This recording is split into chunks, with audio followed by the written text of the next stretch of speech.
Take a look at this. A flimsy handbill from London, 1652. On it, Pasqua Rosie promises something called the Vertue of the coffee drink. Now, what if I told you that this piece of paper, with its rough type and a damp ring in the corner, isn't just an ad? What if it's the blueprint for the modern world, the code for how you think, work, and live right now? Sounds crazy, right? But stay with me, because in this ink, we can smell the moment an entire continent traded a warm, fuzzy haze for razor-sharp, analytic wakefulness. In an alley off Cornhill, beans are crackling in a pan. A brass pot, called an ibrick, gleams, its handle hot as a brand. The drink itself is dark, almost like tar. No foam, no sugar. Just a warmth that feels like a living palm. You take a sip. It tastes of burnt sugar, pepper, and smoke. And then something shifts. A clerk's hand steadies, and the page he's writing on stops shimmering. A shipbroker leans in, his eyes narrowing, seeing a distant coastline with impossible clarity. A physician starts a list, his quill scratching furiously. Pulse, breath, stool, memory. Is this just a new drink? Or is it a weapon, a controlled stimulant that is about to rewire civilization itself? To understand what's happening, we have to trace the route backwards fast. 15th century Yemen. Sufi mystics pass bowls of kawa in all-night rituals, using it to keep their minds sharp for devotion. The secret gets out. Beans ride out of the port of Mocha, up the Red Sea, into Cairo. The scent starts slipping under doors, lingering in courtyards. And where there's a new idea, there's always fear. Power gets nervous. In 1511, the governor of Mecca bans coffee, terrified of what alert, sober people might plot when they gather. The ban gets overturned. In the 1530s, Cairo tries its own crackdowns. Through the mid-1500s, Istanbul sees prohibitions come and go. It's a pendulum, swinging back and forth, showing just how uncomfortable the state is with eyes that stay open together. But you can't stop an idea. By the late 1500s, Venetian merchants are secretly sipping it behind shutters. By the 1600s, Dutch traders are warehousing massive sacks of green beans in Amsterdam, already calculating the profits. The plant itself goes global. In the early 1700s, it's growing on the slopes of Java. Cuttings are smuggled across oceans like spies, first to Caribbean gardens, then to Brazilian fazendas, where the little red cherries thicken and ripen, ready to fuel the 19th century. But now let's go back to our scene, London. St. Michael's Alley. 1652, Rosie prints his handbill and lights a fuse. His one small room becomes a machine for thinking. For the price of a penny, you get entry. But you get more than coffee. You get access. To news sheets stacked by the door. To letters tucked under saucers. To brilliant strangers who you can call sir. These weren't bars. They were penny universities. And the ideas were electric. Soon, magazines like The Tatler and The Spectator are literally being born in these rooms, summoned by the steam and the clatter of cups. Just a few blocks away, at Lloyd's coffee house, a new idea takes hold: insurance. The risk of sending a ship across the world suddenly gets a price tag, and contracts are passed from hand to hand, underwriting a new global empire with each refill. Think about how the tools themselves were changing the conversation. First, you have the brass ibrick, the sezv, where grounds are boiled right with the water, a quick, almost violent marriage. Then porcelain cups arrive, cooler, thinner, inviting a gentler infusion. The flavor clarifies. And then, in 1908, a woman named Melita Bence gets tired of the sludge in her cup. She punches holes in a brass pot, grabs blotting paper from her son's notebook, and invents the first paper filter, literally clarifying the drink like a lens.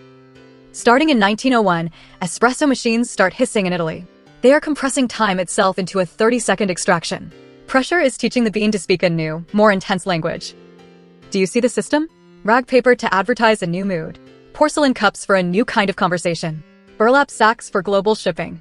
It was never just about a drink. It was about the entire network built around it. And it all comes down to what happens in your body, in your brain. Here's the science, made simple.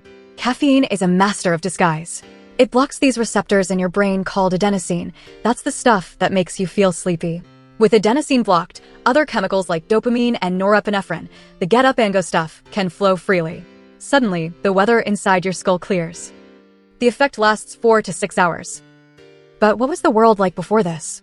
Well, in early modern Europe, most people started their day with small beer, a weak, low-alcohol brew. It was safer than the water. It created a social, friendly fog. Coffee did the opposite. It swapped that warm, blurry hum for a sharp, granular focus. A town that used to hum now started to click.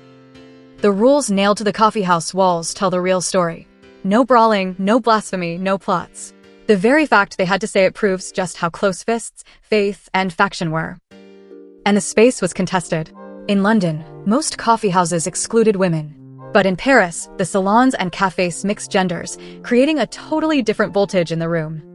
In 1674, a pamphlet called the Women's Petition Against Coffee was published.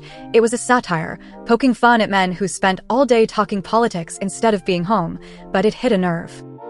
And even kings felt threatened. In 1777, Frederick the Great of Prussia desperately tried to get his people to drink beer again. He was a monarch literally begging his nation to return to its old, familiar mood. But here's the part of the story that we often forget to tell.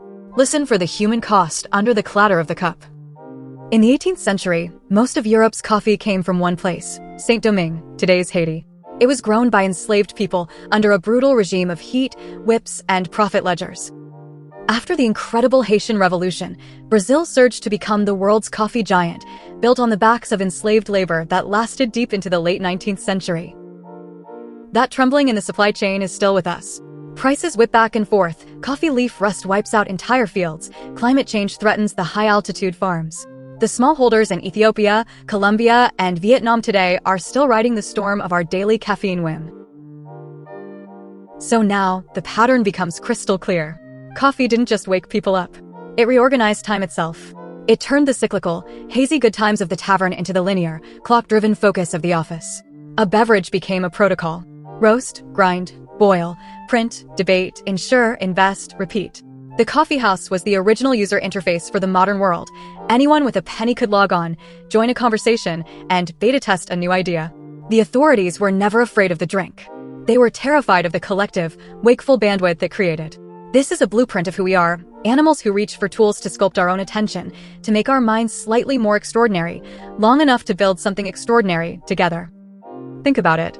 Our mornings are still just a rehearsal of 1652. We heat, we pour, we convene. The office kitchen? It's a pocket coffee house. The coffee break, invented in the 20th century? That's a formal truce between your boss's time and your human stamina. Push notifications on your phone are just today's handbills tacked to the wall. Slack threads are the table talk. A venture capital pitch is just an insurance bet slid across a modern table. We live in a civilization built on, and tuned to, manageable alertness. It's a trick we play on ourselves. Caffeine hides our sleep debt.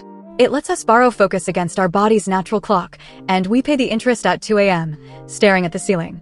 Our calendars and deadlines only seem rational because our brain receptors are being temporarily fooled. And the ethical aftertaste is still there. Our love for single-origin beans is balanced on a knife's edge of volatile prices and shifting weather patterns thousands of miles away. The brilliant clarity of the Enlightenment was subsidized by distant labor. So is ours.